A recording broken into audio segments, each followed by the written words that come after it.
तर महायुतीच्या सभेत राज ठाकरेंनी परप्रांतीयांचा मुद्दा छेडलाय। किती विकास करा, बाहेरचे लोंढे थांबत नसतील तर काही उपयोग नाही। सर्वाधिक बाहेरून येणाऱ्यांचं प्रमाण ठाण्यात असल्याचं राज ठाकरे म्हणाले। तर भुजबळांनी बाळासाहेबांच्या अटकेचा प्रयत्न केला होता, त्याच भुजबळांसोबत एकत्र बसताना काही वाटत नाही का, असाही सवाल राज ठाकरे यांनी केलाय। किती काम करा, किती रस्ते बांधा, किती पूल बांधा, किती काही करा, पण जोपर्यंत हे बाहेरचे लोंढे जोपर्यंत थांबणार नाहीत तोपर्यंत तुम्ही कितीही विकास केलात तरी या शहरांमध्ये काहीही घडू शकणार नाही।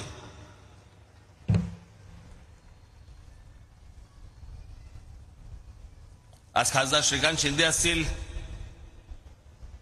आणि भविष्यातले होणारे खासदार नरेश म्हस्के असतील,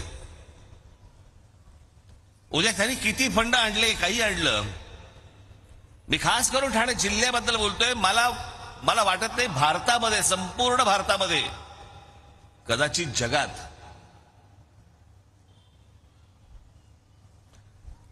ठाणे जिल्ह्यासारखं हे जे सगळे बाहेरून जे लोक येत आहेत यांचं सर्वात जास्त येण्याचं प्रमाण हे ठाणे जिल्ह्यात आहे।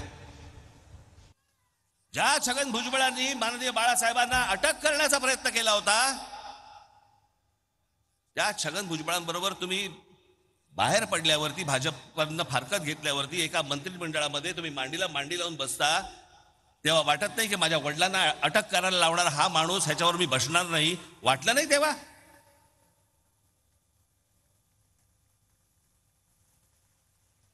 कसला फोडाफोडीचं राजकारण सांगताय तुम्ही?